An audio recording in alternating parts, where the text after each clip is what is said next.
Do you respect women? Absolutely. Why wouldn't I?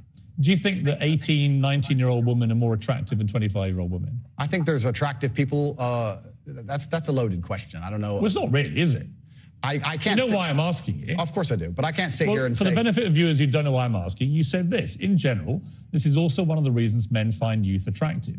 You want to blow up the internet? I'll blow up the internet right effing now.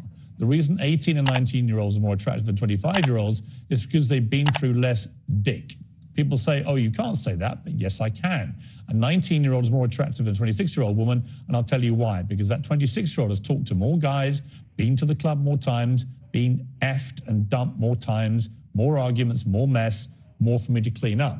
That is misogyny. Why?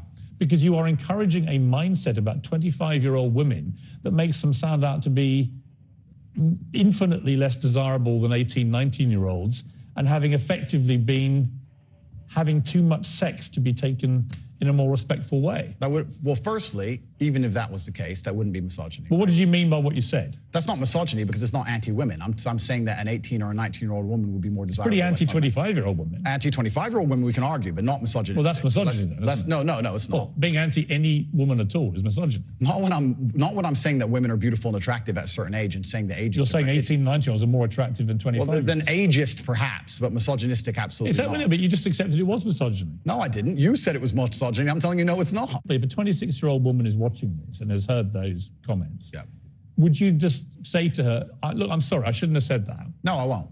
I will say that I am sorry that offends you.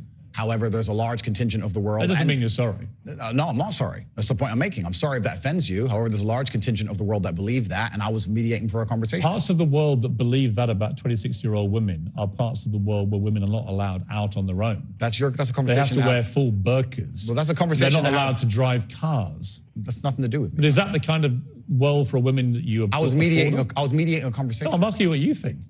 I don't live in a country where that happens. You're using that as the excuse for why you're not sorry for saying it. It's not an excuse. Is that there are parts of the world where this is fine? My friend. So my question to you is, well, do you think it's fine? I don't think it's fine. I live in a world where... You don't think it's fine? The reason This isn't that hard, Andrew. You can simply say, Piers, you know what?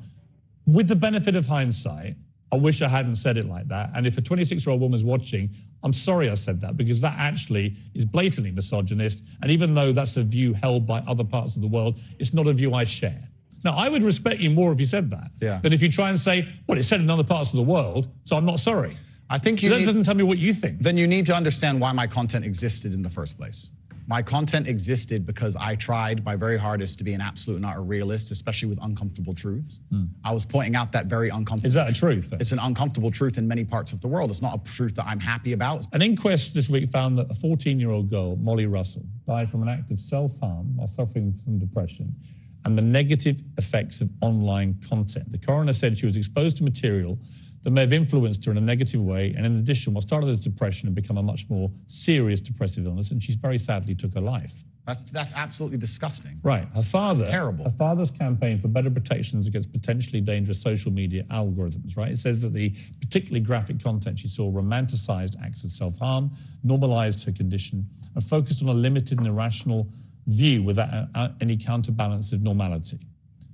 First of all, what is your response to that? Nothing to do with you. That's the first thing. Yeah, it is nothing to do with me. The fact that a 14-year-old girl took her life is truly sad.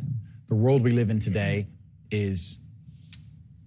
The fact that something like that happened is almost mind-blowing to me. That's truly sad. I actually feel sad inside to see something like that. What has come clear to me in the interview is that a lot of things you say you wouldn't say now that you've said before. But I'd say them differently, perhaps. Yeah, right. So to me, that's an acceptance, not just that you want to get back on platforms, because maybe that was one of the reasons you were no platform, but that you've recognized and understood the potential harm to the wrong kind of impressionable mind by some of the things you've said. Would that be fair? I think that's 80% fair. I recognize and understand that with massive fame, you have to be more careful about being misconstrued. Like I said earlier, 1% of people misunderstanding you doesn't matter with a small audience. It matters with a very large audience. With power comes responsibility. I still believe the things I say. I do not want to be a negative force for the world. I also understand that I am a man who's lived a very difficult, nuanced life, and I am capable of making nuanced points that may be misunderstood by teenagers. However, that can be said about anybody and everything. Every opinion online can be misunderstood by children. Trying to protect children from the internet is a very interesting subject in and of itself, because I would argue that 80% of the content on the internet can be negative or detrimental to a young mind that doesn't understand the world.